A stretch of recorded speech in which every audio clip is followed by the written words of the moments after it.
मुलांना शुभ सकाळ, गुड मॉर्निंग. तुम्हाला आज मी एक सुविचार सांगणार आहे. असं म्हणतात की माणसाचं अंतरंग वेगळं आणि बाह्यरंग वेगळं. कारण बाह्य दिसणारा माणूस जसा आहे तसा आतून असेल असं नाही, आणि आतून जसा आहे तसं बाहेरून दिसेल असं नाही. त्यामुळे बाह्य सौंदर्य वेगळं आणि मनाचं अंतरंगाचं सौंदर्य वेगळं आहे. त्यामुळे आपण जीवनात, व्यवहारात, जीवन जगताना, नातेसंबंध जगताना किंवा व्यवहारात वर्तन करताना आपल्याला ज्या व्यक्तीचा जसा वर्तनाचा अनुभव येईल तशा प्रकारचं आपलं नातं निर्माण होतं. आणि गैरसमज करून कुठलंही नातं जोडू नये किंवा तोडू नये, हे महत्वाचं आहे. आणि आज जागतिक हास्य दिन आहे, त्यानिमित्त तुम्हाला खूप खूप शुभेच्छा. हास्य हे खरं तर अंतरंगातून असावं, सौंदर्य हे पण अंतरंगातूनच असावं. चला, आनंदी रहा, हसत रहा, मजेत रहा, सुखदुःखाच्या प्रसंगी स्थिर रहा, दोन्हीही ठिकाणी. चला, अभ्यासाला सुरुवात करूया आपण. स्वागतम. सर्व व्हिडिओ लेक्चर आपण रेकॉर्ड करून युट्यूबवर टाकत आहोत. तिथे जाऊन पुन्हा एकदा तुम्हाला लेक्चर पाहण्याची संधी मी उपलब्ध करून देत आहे. अर्थशास्त्र इयत्ता 12वी हा विषय आपण अभ्यासाला घेतलेला आहे आणि प्रकरण क्रमांक 6 इंडेक्स नंबर या प्रकरणावरील स्वाध्याय आपण सोडवणार आहोत. संपल्यानंतर स्वाध्याय किंवा प्रश्न दिलेले आहेत प्रकरणाच्या खाली. त्या प्रश्नांची उत्तरं कशी लिहायची ते आपण आता पाहूया. आणि कोणता प्रश्न किती गुणांच्यासाठी असेल, कोणता महत्वाचा आहे, कोणता कमी महत्वाचा आहे, हे पण मी या ओघामध्ये तुम्हाला सांगणार आहे. पहा, प्रश्न क्रमांक पहिला आहे, योग्य पर्याय निवडा. आता हा वस्तुनिष्ठ प्रश्न आहे, एक एक गुणांच्यासाठी एक एक. पण इथे लक्षात घ्यायचंय की फक्त पर्याय निवडून तेवढाच लिहिणं चूक असतं. म्हणून विधान लिहायचं जे असेल ते आणि मग त्याचं उत्तर लिहायचं, म्हणजे चुकणार नाही. कारण तुमचा जर क्रमांक चुकला तर उत्तर सुद्धा चुकू शकतं. म्हणून सविस्तरपणे विधान लिहायचं आणि मग उत्तर लिहायचं. एक, किंमत निर्देशांकाचा अयोग्य संबंध असलेली विधाने शोधा. आता इथे काय म्हटलंय, किंमत निर्देशांकाशी लागू न होणारी विधानं म्हणजे अयोग्य संबंध असणारी विधानं शोधायची आहेत. त्यातलं अ आहे, निर्देशांकाचे भौगोलिक साधन. ब, हवेच्या दाबाचे मोजमाप निर्देशांकात केले जाते. क, आर्थिक चलातील सापेक्ष बदलाचे मोजमाप निर्देशांकात केले जाते. ड, निर्देशांक हा विशिष्ट सरासरीमध्ये असतो. आता अयोग्य संबंध असणारे विधान, त्यातलं पर्याय आहे क आणि ड आणि हेच उत्तर आहे. दुसरा पर्याय आहे अ आणि ब, ब आणि क, आणि चौथा आहे अ ब क ड, चारही. आता क आणि ड म्हटलेलं आहे हे, आणि हे उत्तर आहे. आलं लक्षामध्ये. क्रमांक 2, निर्देशांकाचे महत्व खालील विधानातून शोधा. आता महत्व तर वगळलेलं आहे या वर्षीच्या अभ्यासक्रमातून, पण आपण वाचन करूया. एक, भविष्य काळाचे पूर्वानुमान काढण्यासाठी निर्देशांक उपयुक्त. ब, भाववाढीचे मोजमाप करण्यासाठी निर्देशांक उपयुक्त. क, योग्य धोरणाची आखणी करण्यासाठी निर्देशांक उपयुक्त. ड, निर्देशांक चुकीच्या वापरासाठी केला जातो. आणि जे पर्याय दिलेले आहेत त्यातला तिसरा पर्याय बरोबर आहे, अ ब आणि ड. अ ब आणि ड हे महत्व आहे निर्देशांकाचं. पुढचं विधान पाहूया. क्रमांक 3, भारान्वित निर्देशांकाला लागू असणारी विधाने. आपण लास्पेअर आणि पाश्चेचे दोन निर्देशांक, भारान्वित निर्देशांक अभ्यासले. त्यामध्ये कोणकोणती विधाने लागू होतात? अ, प्रत्येक वस्तूंना सारखेच महत्व दिले जाते. ब, विविध वस्तूंना योग्य भारांश दिला जातो. क, बहुतेक वेळा संख्या ही भारांश म्हणून वापरली जाते. आणि ड, भारान्वित निर्देशांक मोजण्यासाठी लास्पेअर आणि पाश्चेची पद्धत वापरली जाते. आता यातलं उत्तर पर्याय आहे ब क ड.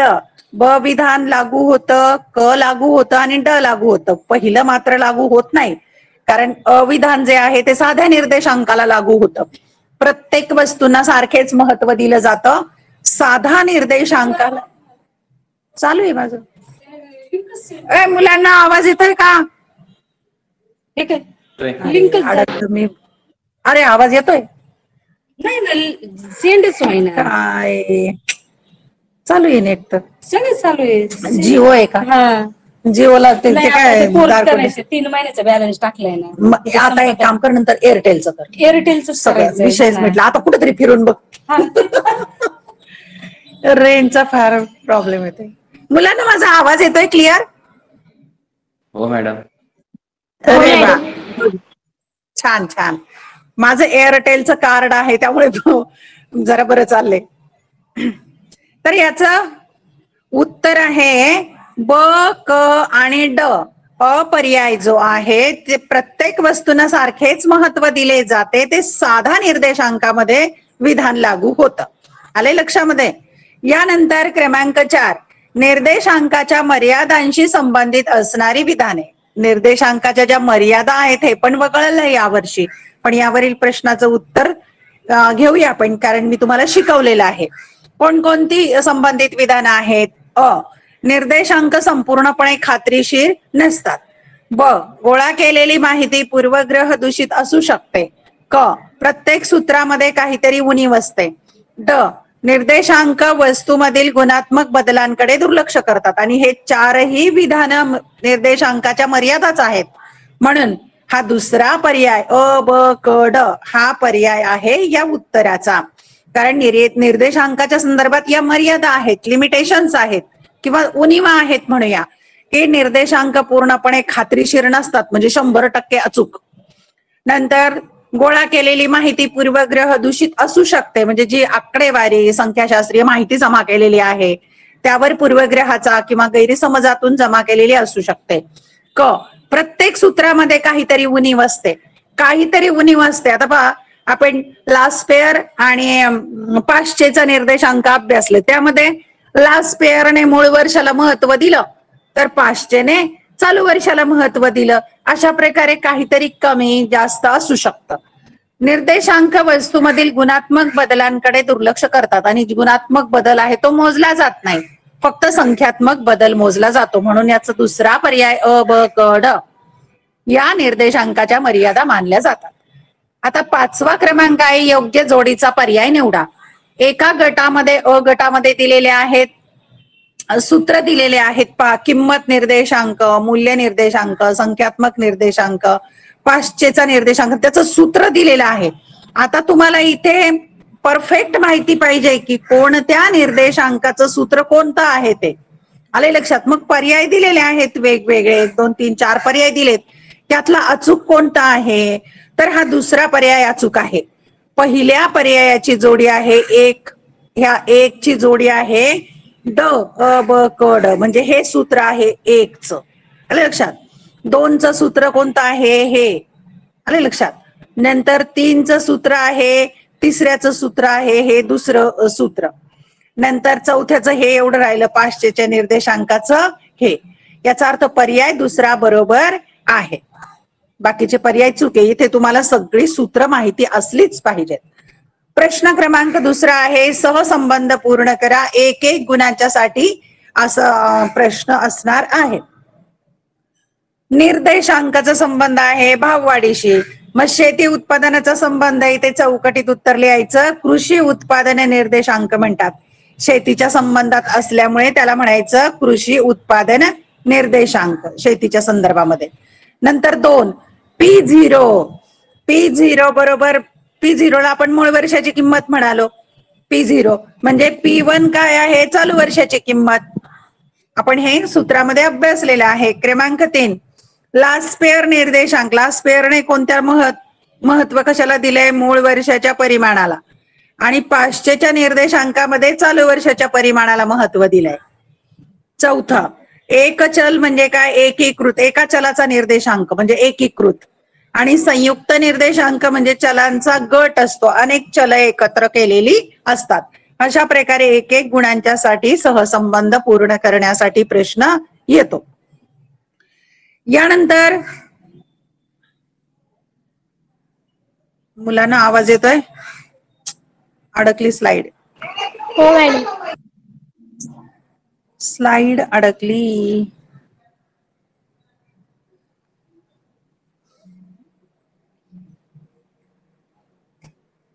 मुलांना पहिलं जे विधान आहे ना, नाही का, पर्याय निवडा, तिथे मला काय येते ते विधान बरोबर आहे की नाही घ्या.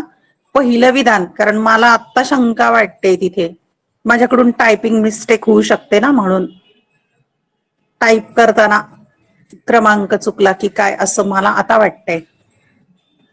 तर सहसंबंध स्पष्ट करायसाठी असेल. यानंतर आहे प्रश्न क्रमांक 3. खालील उदाहरणे सोडवा. तुम्हाला सांगितलं ना आपल्याला गणित पण सोडवायची आहेत, निर्देशांक काढायचा आहे. त्यातलं पहिलं आहे खालील आकडेवारीवरून किंमत निर्देशांक काढा. आता साधा आहे किंमत निर्देशांक काढायचा आपल्याला साध्या पद्धतीने. यामध्ये तुम्हाला असे आडवे 2 रकाने दिलेले असतील. वस्तू घेतलेल्या आहेत अ ब क ड. हे उभं पण मांडता येतं गणित, आडवं पण मांडता येतं. वस्तू घेतलेल्या आहेत 2005च्या किमती घेतलेल्या आहेत रुपयामध्ये, आणि 2010च्या किमती, म्हणजे 2005 मध्ये त्या वस्तूच्या किमती काय होत्या, म्हणजे ते मूळ वर्ष, आणि 2010 हे चालू वर्ष.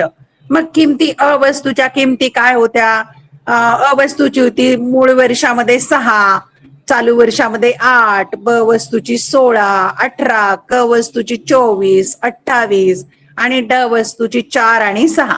या गणितात काय दिलंय तर 2005 हे मूळ वर्ष आहे. त्या मूळ वर्षामध्ये अ ब क ड वस्तूच्या किमती दिलेल्या आहेत. नंतर चालू वर्ष घेतलेलं आहे 2010, आणि त्या वर्षामध्ये अ ब क ड या वस्तूच्या किमती घेतलेल्या आहेत. यावरून आपल्याला किंमत निर्देशांक काढायचा आहे अगदी साध्या पद्धतीने. मग आता आपल्याला आडव्या पद्धतीने गणित दिलेलं आहे, आपण त्याची उभी मांडणी करून घ्यायची. वस्तू घ्यायच्या पहिल्या रकान्यामध्ये अ ब क ड, काल्पनिक वस्तू घ्यायच्या. दुसऱ्या रकान्यामध्ये 2005च्या किमती रुपयामध्ये घ्यायच्या. आता तुम्हाला माहितीये ते मूळ वर्ष आहे, मूळ वर्षाला P0 म्हणतात. लक्षात आलंय, मूळ वर्ष म्हणजे काय तर P0, हे सूत्र महत्वाचं लक्षात ठेवा. आणि चालू वर्ष घेतलेलं आहे 2010च्या किमती रुपयामध्ये घेतलेल्या आहेत. ते चालू वर्ष आहे P1 म्हणजे चालू वर्ष. आता अ ब क ड या 2005 मधील ज्या मूळ वर्षातल्या किमती आहेत त्यांची बेरीज करायची. 6 अधिक 16 अधिक 24 अधिक 4. मग तिथे मिळणार आहे आपल्याला समेशन P0, ते येणार आहे 50. समेशन P0 येणार आहे 50. बेरीज करायची. नंतर चालू वर्षातील किमतीची बेरीज करायची. 8 अधिक 18 अधिक 28 अधिक 6. मग तिथे मिळेल आपल्याला समेशन P1, ते येणार आहे 60. आता सूत्र आपल्याला माहिती पाहिजे इथे. किंमत निर्देशांक बरोबर P01 बरोबर अंशस्थानी घ्यायचं समेशन P1 छेद समेशन P0 गुणिले 100. 100 हा पायाभूत वर्षाचा निर्देशांक. या सूत्रामध्ये मिळालेल्या किमती टाकायच्या आहेत. P01 बरोबर 60/50 गुणिले 100, आणि हा शून्य गेला, हा शून्य गेला. 6 गुणिले 100 भागिले 5 हे गुणोत्तर सोडवा. उत्तर येणार आहे P01 बरोबर 120, म्हणजे किंमत निर्देशांक आलेला आहे 120.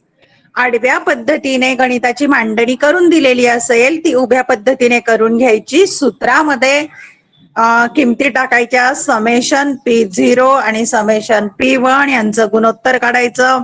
100 ने गुणायचं, किंमत निर्देशांक मिळेल. हे 4 गुणांच्या साठी अशा प्रकारे आपल्याला किंमत निर्देशांक काढावा लागेल. दुसरं गणित दिलेलं आहे आपल्याला निर्देशांक काढण्यासाठी. खालील आकडेवारीवरून संख्यात्मक निर्देशांक काढा. आता आपण मागच्या गणितात किंमत निर्देशांक काढला होता, आता आपण संख्यात्मक निर्देशांक काढणार आहोत. ते पण 4 गुणांना गणित असेल. इथे वस्तू दिलेल्या आहेत अ आ इ ई उ, काल्पनिक वस्तूंची नावं घेतली आहेत. आणि मूळ वर्षातील परिमाण म्हणजे संख्या, मूळ वर्षातल्या संख्या घेतलेल्या आहेत पायाभूत वर्षातल्या. अ चे 170, ब 150, ई 100, ई 195 आणि उ 205. आणि चालू वर्षातील परिमाण घेतले, चालू वर्षातल्या पण संख्या घेतलेल्या आहेत. 90, 70, 75, 150 आणि 95. हा आडवा रकाना आहे. गणित सोडवताना आपण तो उभ्या पद्धतीने मांडणी करून घ्यायची.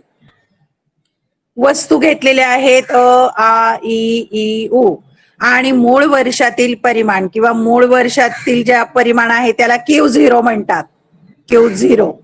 आणि चालू वर्षातील परिमाण आहे त्याला Q1 म्हणतात, चालू वर्षातील क्वांटिटी Q.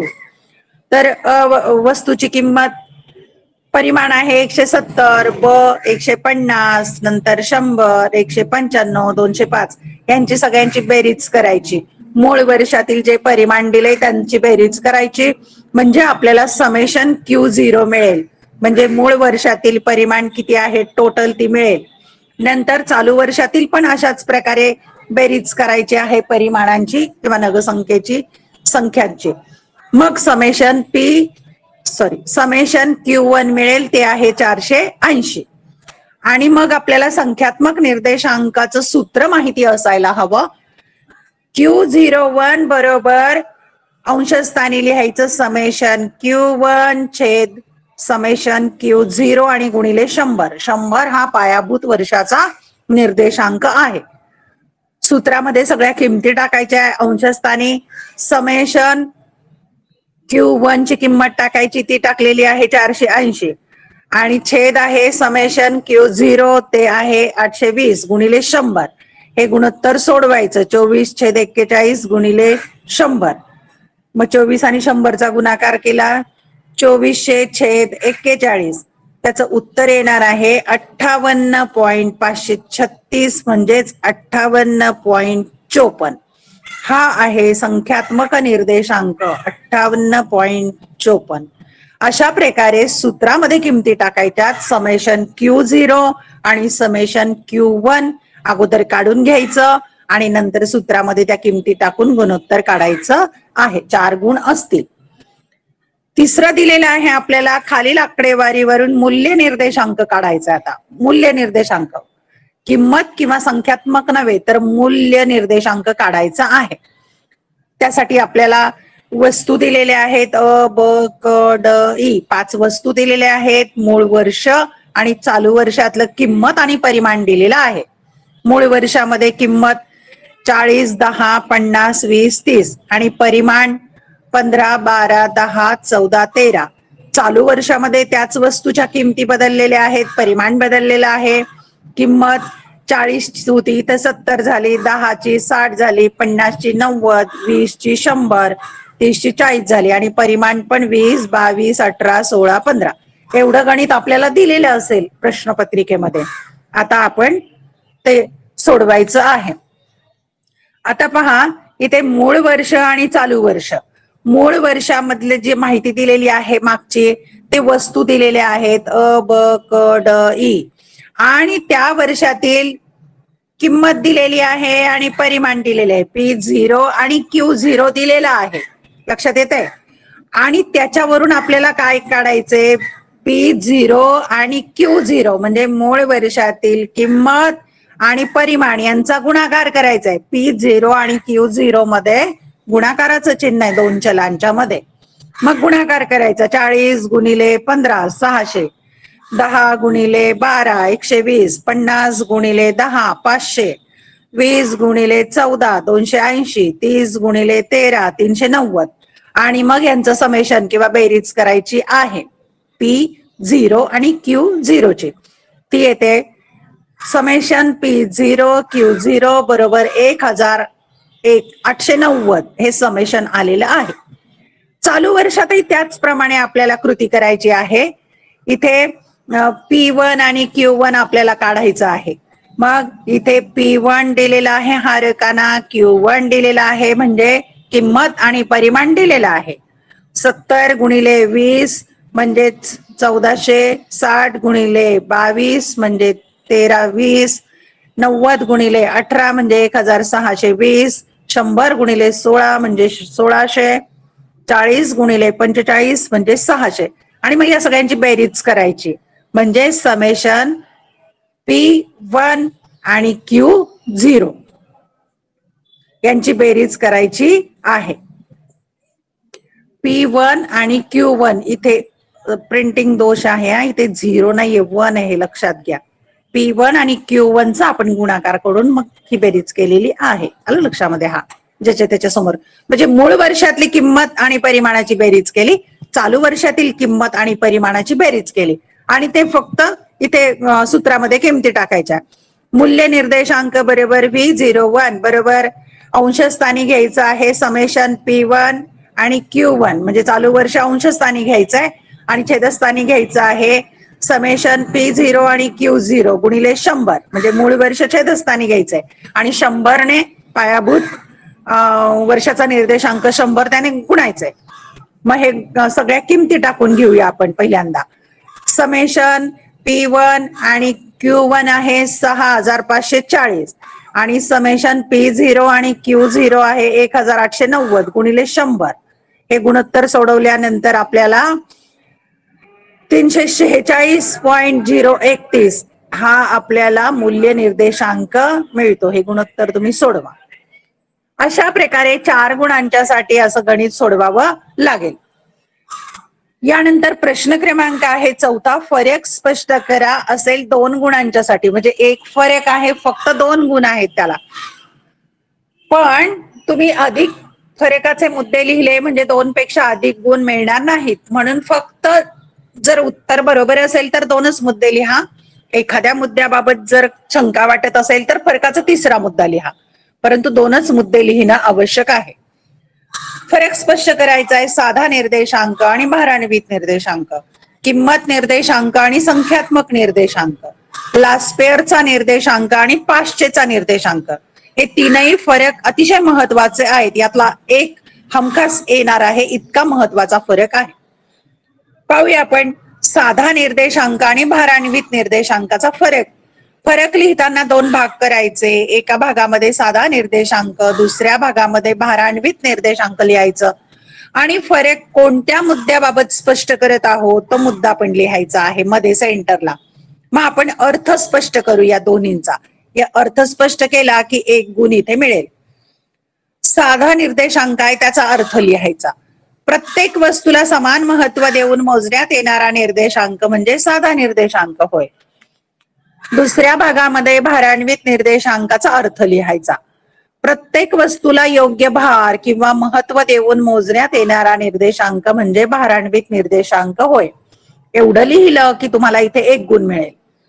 दुसरा फरकाचा मुद्दा लिहायचा स्वरूप.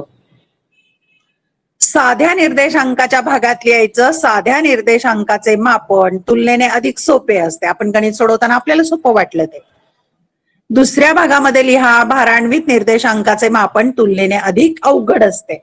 आपल्याला पाश्चेचा आणि लास्पेअरचा निर्देशांक काढताना ज्यादा क्रिया कराव्या लागल्या.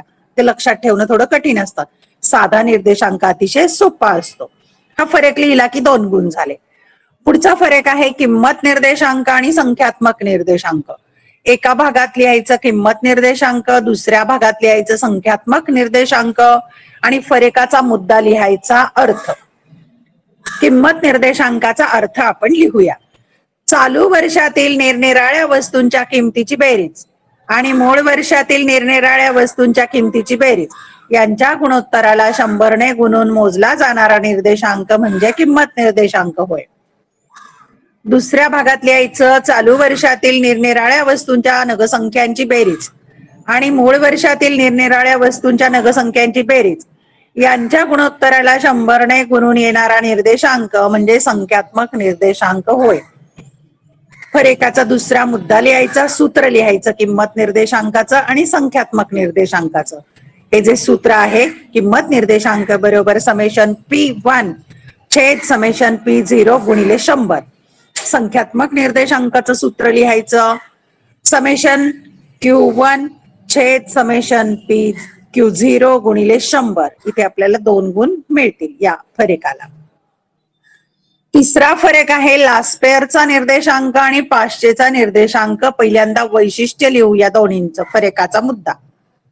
मूळ वर्षातील वस्तूंच्या परिमाणांच्या आधारे निर्देशांक मोजणे हे पाश्चेच्या निर्देशांकाचे खास वैशिष्ट्य. म्हणजे आपण अभ्यासलंय की मूळ वर्षाला महत्व दिलेलं आहे लास्पेअर यांनी.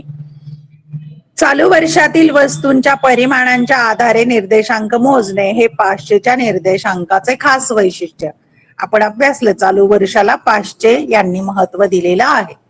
फरकाचा दुसरा मुद्दा लिहायचा, सूत्र लिहायचं.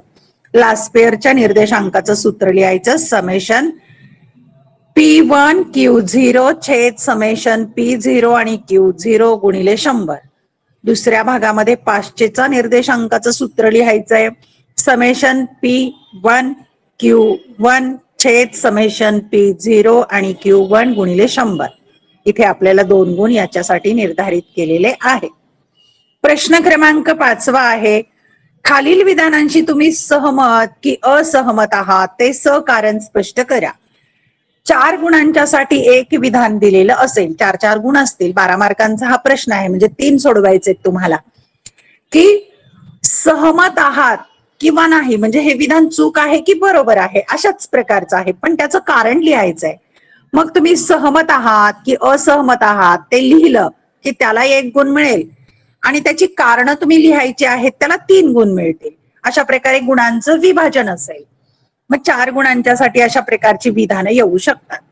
1, निर्देशांकामध्ये फक्त किंमत पातळीतील बदल मोजले जातात. आता तुम्हाला माहिती आहे हे चूक आहे. आपण काही फक्त किंमत पातळीतले बदल मोजले नाहीत, तर उत्पादनातले मोजले, उत्पादन वाढ घट याच्या संदर्भात पण मोजलेले आहेत, व्हॅल्यू पण मोजली आपण.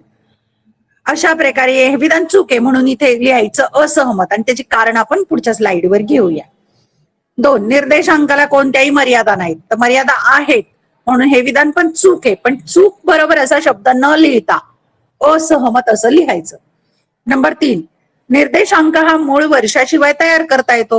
हे तर चूकच आहे, कारण मूळ वर्षाचा निर्देशांक आपण 100 मानलाय, म्हणजे हे विधान चूक आहे, पण तिथे चूक शब्द न लिहिता असहमत असं लिहायचं. आता याची कारणं काय काय आहेत ते पण पाहणं आवश्यक आहे, कारण याला 4 गुण दिलेले आहेत. 1, निर्देशांकामध्ये फक्त किंमत पातळीतील बदल मोजले जातात. मग इथे लिहायचं आपण उत्तरामध्ये, या विधानाशी मी असहमत आहे असं शब्द लिहायचा, हे लक्षात घ्या. आणि मग त्याची कारणे लिहायची, 3 कारणं द्यायची. त्यातलं पहिलं कारण लिहूया आपण. निर्देशांकामध्ये किंमत पातळीतील बदलांप्रमाणेच राहणीमान, औद्योगिक उत्पादन, शेती किंवा कृषी उत्पादन, आयात, निर्यात, विविध चलातील अशा वेगवेगळ्या चलातील बदल मोजले जातात. दुसरं मग आपण त्याचं उदाहरण लिहायचं. 2 कालावधीतील श्रमिकांच्या उत्पादकतेतील बदलांचे प्रमाण श्रम उत्पादकता निर्देशांकाद्वारे मोजले जाते. म्हणजे 2 काळ, की पायाभूत वर्ष घ्यायचं, मागचा कालखंड आणि चालू वर्ष घ्यायचं, आणि मग श्रमिकांची उत्पादकता कशी बदललेली आहे हा पण निर्देशांक काढता येतो. त्याला श्रम उत्पादकता निर्देशांक म्हणतात. त्याचं उदाहरण आपण इथं घेतलेलं आहे. तिसरं पण कारण लिहायचं. ग्राहक किंमत निर्देशांक, घाऊक किंमत निर्देशांक, सेवा निर्मिती निर्देशांक, मानव विकास निर्देशांक इत्यादी विशिष्ट चलातील बदलांचे विशिष्ट हेतू निर्देशांकाद्वारे मापन केले जाते. म्हणजे विशिष्ट हेतूने पण निर्देशांक तयार केले जातात. अशा प्रकारे निर्देशांकामध्ये फक्त किंमत पातळीतील बदल मोजले न जाता इतर अनेक आर्थिक चलातील बदल मोजले जातात. असं एवढं उत्तर लिहिलं तर 4 गुण मिळतील. क्रमांक 2, निर्देशांकाला कोणत्याही मर्यादा नाहीत. या विधानाशी आपण असहमत आहोत, पण मग निर्देशांकाच्या मर्यादा लिहायच्या. मग इथे 4च मर्यादा लिहिल्या तरी चालतील. व्यवहारात निर्देशांक फार उपयोगी आहे. आर्थिक हालचालींचा तो वायुभार मापक आहे, परंतु निर्देशांक संपूर्ण खात्रीशीर नाही. त्यावर पुढील मर्यादा येतात आणि अनेक मुद्दे आहेत, त्यातले आपण 4 घेऊया. 1, नमुन्यावर आधारित. निर्देशांक हा नमुन्यावर आधारित आहे. निर्देशांकाच्या रचनेत सर्व घटकांचा समावेश होत नाही, म्हणून तो नमुना चुकांपासून मुक्त होत नाही. 2, आकडेवारींवर आधारित. निरनिराळ्या प्रकारच्या अपुऱ्या आकडेवारींवर निर्देशांक आधारित आहे. त्याच आधारावर आकडेवारी गोळा केली आहे. याचा परिणाम निर्देशांकाच्या निष्कर्षावर होतो. 3, निर्देशांकाचा चुकीचा उद्देश. निर्देशांक हा चुकीच्या उद्देशाने वापरला जातो. मूळ वर्षातील परिस्थिती बरोबर चालू वर्षातील परिस्थितीशी तुलना केली जाते, म्हणून व्यक्ती मूळ वर्षाची निवड करते, परंतु त्याचा हेतू योग्य असला पाहिजे. उदाहरणार्थ, व्यावसायिक माणसाने मूळ वर्ष म्हणून जास्त नफा असलेले वर्ष निवडले आणि चालू वर्षातील नफा कमी असेल तर हे योग्य नाही. 4. सूत्राची उणीव. निर्देशांकाच्या रचनेसाठी अचूक सूत्र नाही, ही फक्त सरासरी आहे, त्यामुळे त्याला सरासरीच्या सर्व मर्यादा पडतात. 5. अर्थव्यवस्थेतील बदल. देशातील लोकांच्या सवयी, आवडी आणि अपेक्षा नेहमीच बदलत असतात. त्या सर्व बदलांचा समावेश निर्देशांकात केला जात नाही. 6. गुणवत्तेत बदल. वस्तूच्या गुणवत्तेत झालेल्या बदलाकडे निर्देशांक दुर्लक्ष करतो. चांगल्या वस्तूंना पर्याय असलेल्या सर्वसामान्य वस्तूंपेक्षा दिलेल्या वेळेत चांगल्या दर्जाच्या वस्तूंचा उत्पादन खर्च जास्त असतो आणि किंमतही जास्त असते. 7. बैजिक भार. निरनिराळ्या वस्तूंना दिलेला भार बैजिक असतो. 8. मर्यादित व्याप्ती. निर्देशांकाला मर्यादित व्याप्ती आहे, कारण एका हेतूने तयार केलेले निर्देशांक दुसऱ्या कोणत्याही हेतूसाठी वापरले जात नाही. 3. लिहायचंय, निर्देशांक हा मूळ वर्षाशिवाय तयार करता येतो. उत्तर लिहायचं, या विधानाशी मी असहमत आहे आणि त्याची कारण लिहायची 3. त्यातलं पहिलं कारण, निर्देशांक मोजताना भूतकाळातील विशिष्ट वर्षाच्या तुलनेत एखाद्या चलामधील वर्तमान काळातील बदल मोजले जातात. भूतकाळातील या वर्षास मूळ वर्ष असं म्हणतात. दुसरं कारण, निर्देशांक मोजण्यासाठी सर्वसामान्य मूळ वर्षाची निवड केली जाते, म्हणजेच मूळ वर्ष हे नैसर्गिक आपत्ती, युद्धजन्य परिस्थिती, आणीबाणी इत्यादी बाबींपासून मुक्त असते. त्याचप्रमाणे चालू वर्षाच्या तुलनेत मूळ वर्ष अतिशय मागचे निवडले जात नाही. 3. निर्देशांक मोजताना एखाद्या चलाचे मूळ वर्षातील मूल्य निर्देशित करण्यासाठी 0 हा प्रत्यय वापरला जातो व मूळ वर्षाचा किंमत निर्देशांक 100 गृहीत धरला जातो. मूळ वर्षाच्या आधारे चलांचे चालू वर्षातील बदल निर्देशांकाद्वारे मोजले जातात. अशा प्रकारे निर्देशांक हा मूळ वर्षाशिवाय तयार करता येत नाही. पुढचा प्रश्न पाहूया, 6वा प्रश्न. क्रमांक 6. खालील प्रश्नांची उत्तरे लिहा आणि अशा प्रकारचे 4 गुणांना हा प्रश्न येतो. क्रमांक 1. निर्देशांकाची वैशिष्ट्ये स्पष्ट करा. 2. निर्देशांकाचे अर्थशास्त्रातील महत्व स्पष्ट करा. यामध्ये आपण सविस्तर उत्तर कसं लिहायचं 4 गुणांना ते पाहूया. निर्देशांकाची वैशिष्ट्ये स्पष्ट करा. क्रमांक 1. सांख्यिकीय साधन. निर्देशांक हे महत्वाचे संख्याशास्त्रीय साधन आहे. 2. सरासरी काढण्याचे विशिष्ट साधन. निर्देशांक हे सरासरी काढण्याचे एक विशिष्ट साधन आहे. निर्देशांक शेकडेवारी काढण्यास उपयुक्त ठरतात. 3. चलातील बदलांच्या मापनास उपयुक्त. निर्देशांक हे एका विशिष्ट काळात किंवा 2 भिन्न काळात किंवा 2 भिन्न स्थाने होणाऱ्या एका किंवा एकाहून अधिक चलातील बदलांचे प्रमाण मोजण्यासाठी उपयुक्त ठरतात. 4. एका चलाच्या आधारे किंवा चलांच्या गटाच्या आधारे मापन केलं जातं. निर्देशांक एका चलाच्या आधारे किंवा चलांच्या गटाच्या आधारे मोजला जातो. एका चलाच्या सहाय्याने मोजल्या जाणाऱ्या निर्देशांकास एकीकृत निर्देशांक म्हणतात. चलांच्या गटांपासून मोजल्या जाणाऱ्या निर्देशांकास संयुक्त निर्देशांक म्हणतात. 5. चालू वर्षासाठी मोजमाप. निर्देशांक चालू वर्षासाठी तयार केला जातो. चालू वर्षात विशिष्ट चलात किती प्रमाणात बदल झाला आहे याचे निर्देशांकाच्या सहाय्याने मापन केले जाते. 6. मूळ वर्षाचा आधार. निर्देशांक मूळ वर्षाचा आधार घेऊन तयार केला जातो. ज्या वर्षापासून बदल मोजले जातात त्यास मूळ वर्ष असे म्हणतात. 7. मूळ वर्षातील निर्देशांक 100 असल्याचे गृहीत. निर्देशांक तयार करताना एखाद्या चलाचे मूळ निर्देशांकाचे मूल्य 100 असल्याचे गृहीत धरले व त्यानुसार त्या चलाच्या चालू वर्षातील मूल्याप्रमाणे चालू वर्षातील निर्देशांक मोजला जातो. 8. आर्थिक क्रियांचा भारमापक. अर्थव्यवस्थेतील कल व बदल मोजण्यासाठी निर्देशांक उपयुक्त ठरतात. त्यामुळे निर्देशांकांना आर्थिक क्रियांचे भारमापक असे म्हटले जाते. 2. निर्देशांकाचे अर्थशास्त्रातील महत्व स्पष्ट करा. 1. योग्य धोरण ठरवणे.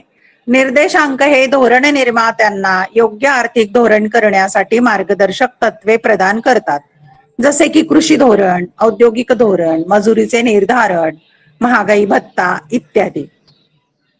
2. कल आणि प्रवृत्तींचा अभ्यास. उत्पादन किमती, निर्यात, आयात इत्यादी आर्थिक चलातील बदल मोजण्यासाठी निर्देशांक व्यापकपणे वापरले जातात. उदाहरणार्थ, गेल्या 5 वर्षापासून औद्योगिक उत्पादनाचा निर्देशांक तपासून आपण महत्वपूर्ण निष्कर्ष काढू शकतो. औद्योगिक उत्पादनात वाढ झाली की घट झाली ते तो दर्शवतो. 3. भविष्यातील आर्थिक घडामोडींचा अंदाज. भूतकाळ आणि वर्तमान काळातील विश्लेषणाच्या आधारे आर्थिक घडामोडीतील अंदाज व्यक्त करण्यासाठी निर्देशांक उपयोगी ठरतो. उदाहरणार्थ, उपलब्ध माहितीच्या आधारे आयात आणि निर्यातीशी संबंधित भविष्यातील अंदाज करता येतो. भविष्यातील अंदाजावरून योग्य निर्णय घेण्याचे मार्गदर्शन मिळते. 4. चलनवाढीचे मोजमाप. निर्देशांकाचा वापर वेळोवेळी होणाऱ्या किंमत पातळीतील बदल मोजण्यासाठी केला जातो. तो सरकारला महागाई विरुद्ध योग्य उपाययोजना करण्यास सक्षम बनवतो. 5. आर्थिक माहिती वास्तव स्वरूपात सादर करण्यास मदत. चलन फुगवटा कमी करणे आणि मूळ माहितीची तडजोड करणे होय. उदाहरणार्थ, निर्देशांकाच्या सहाय्याने किंमत बदल, वेतन बदल यांच्याशी तडजोड केली जाते. त्यामुळे आर्थिक माहिती वास्तव स्वरूपात स्थिर किमतीला सादर करण्यास मदत होते. प्रश्न 7वा. सविस्तर उत्तरे लिहा आणि 8 गुणांचा प्रश्न अतिशय महत्वाचा IMP प्रश्न. 1. निर्देशांकाच्या रचनेच्या पायऱ्या स्पष्ट करा. अतिशय महत्वाचा प्रश्न, हमखास परीक्षेला येणारा. त्याचं उत्तर लिहायचंय. निर्देशांक रचनेच्या पायऱ्या पुढील प्रमाणे आहेत. 1. निर्देशांक मापनाविषयी हेतू निश्चिती. निर्देशांक तयार करण्यासाठीचा हेतू निश्चित करणे ही निर्देशांक रचनेची पहिली व महत्वाची पायरी आहे. उदाहरणार्थ, घाऊक बाजारातील वस्तूंच्या किमतीत 2 कालावधीत झालेल्या बदलांचा अभ्यास करण्याचा हेतू असल्यास वस्तूंच्या किरकोळ बाजारातील किमतींच्या माहितीचे संकलन करणे अयोग्य ठरेल. म्हणून निर्देशांक मोजण्यासाठी सर्वप्रथम हेतू निश्चित केला जातो.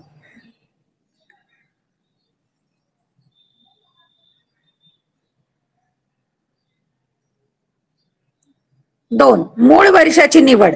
निर्देशांक मोजण्यासाठी सर्वसामान्यपणे मूळ वर्षाची निवड केली जाते. मूळ वर्ष हे नैसर्गिक आपत्ती, युद्धजन्य परिस्थिती, आणीबाणी इत्यादी बाबींपासून मुक्त असणे आवश्यक असते. त्याचप्रमाणे चालू वर्षाच्या तुलनेत मूळ वर्ष अतिशय मागचे निवडले जात नाही. 3. प्रातिनिधिक व प्रमाणित वस्तूंची निवड.